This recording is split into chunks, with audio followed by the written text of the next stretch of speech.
Ever since I started this channel, I have really wanted to rank movies, movie franchises, characters in movies, villains in movies. So I thought, because Toy Story 4 is coming out, I really enjoyed the movie. I thought it would be best now to rank all 4 Toy Story movies. And then, over the next few weeks, we're also going to rank all the Toy Story characters and all the Toy Story villains.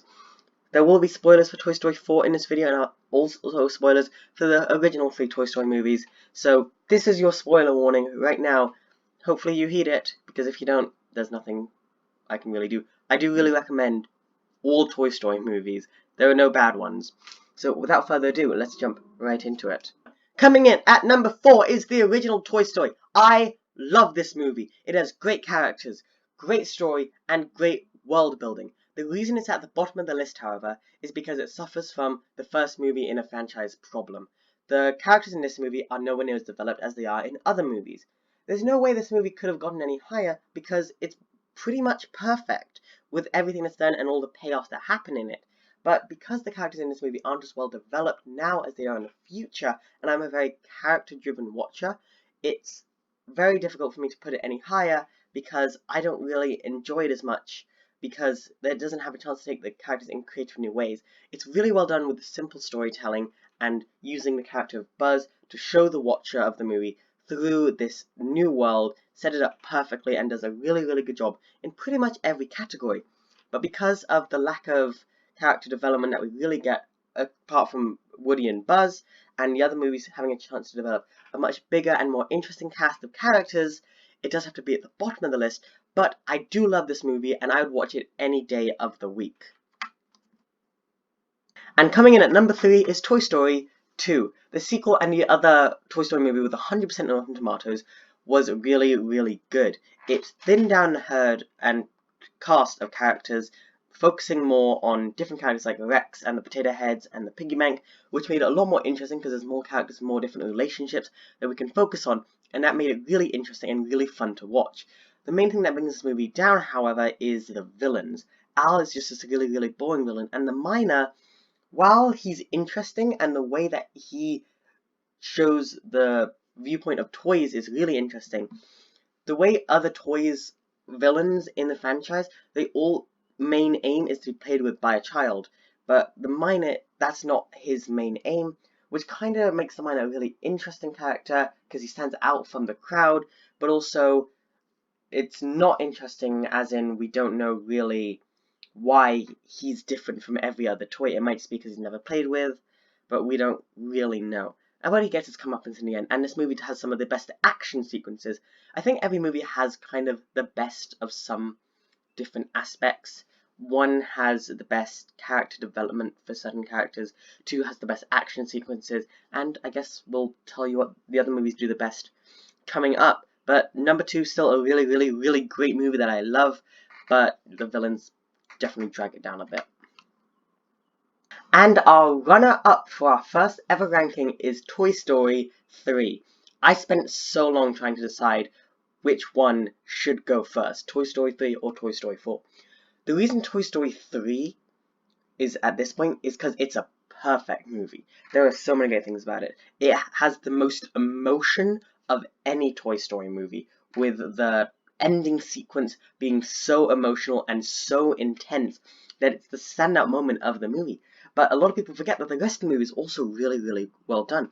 The character arc of Big Baby is really interesting, and the way that Big Baby sees the world and is manipulated by Lotso is my favorite part of the movie. And then Lotso Huggenbear is the most terrifying of the main antagonists that we ever get in the franchise. The way he is so willing to dispose of anyone who gets in his way, while other characters in the franchise don't want to really hurt anyone else, well, apart from Sid, but he's kind of an exception.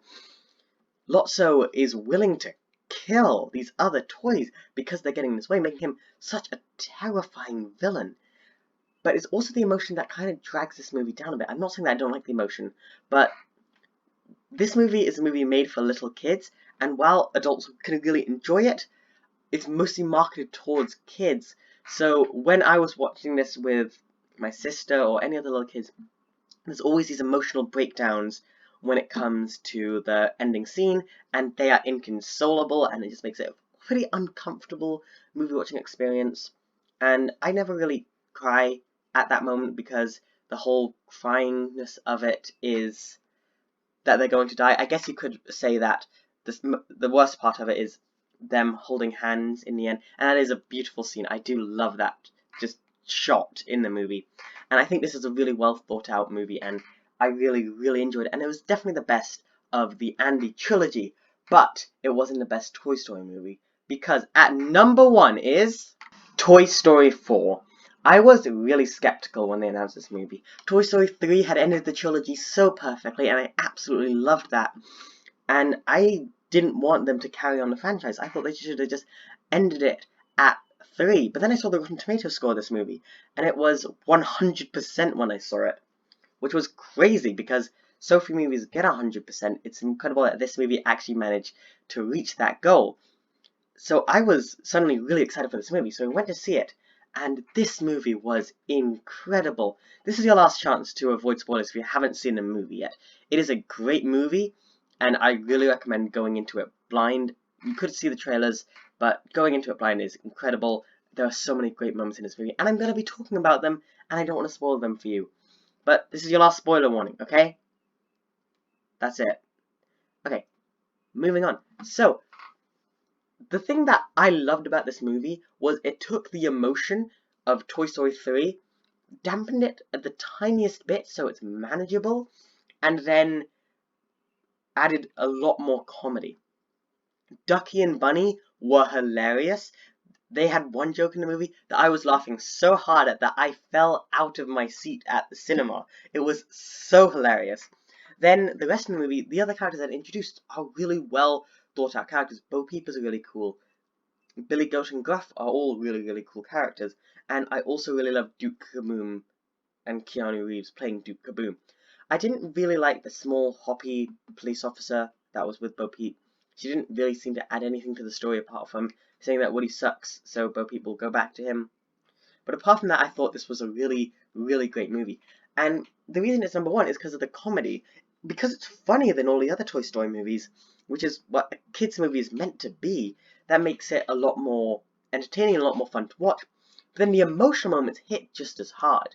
While Toy Story 1, 2, and 3 didn't make me cry, the scene in Toy Story 4 where... Okay, last chance for spoilers. I know some people are still watching. This is a warning. Okay, I'm just going to say it anyway. When Gabby goes and meets that little girl who's crying and lost in the carnival, I was in tears. I couldn't control myself because it was such a beautiful moment. It wasn't a moment of, oh, they're going to die. This is such a bad moment. You should be sad because they're going to die.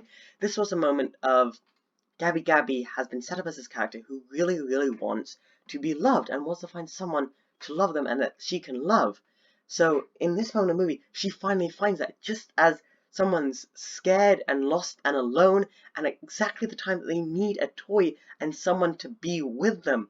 And when Gabby walks out and the girl suddenly feels a lot better because she has the doll, is such a beautiful... I'm tearing up right now. It's such a beautiful moment that so perfectly encapsulates everything about the Toy Story trilogy. It's that one moment. If I had to explain cinema perfection in one scene, it would probably be Shrek 2. But this would be a very close runner-up. The scene where she walks out and helps the little girl. It's so beautifully crafted, and it's probably one of my favourite scenes ever. It might even beat out the Avengers Endgame scene, which I won't go any further into. But I love this movie. I absolutely adored this movie, and I recommend it to absolutely anyone. I'm going to stop gushing over it now because I'm going to regret doing it because I have to edit this video, and it takes a really long time. But this is the best Toy Story movie. 3 is a close second, but in my opinion, this is the best Toy Story movie. So let me know your rankings in the comments down below.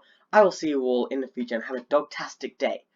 And also, look out for the best character rankings and the best villain rankings. So ODF out. Goodbye.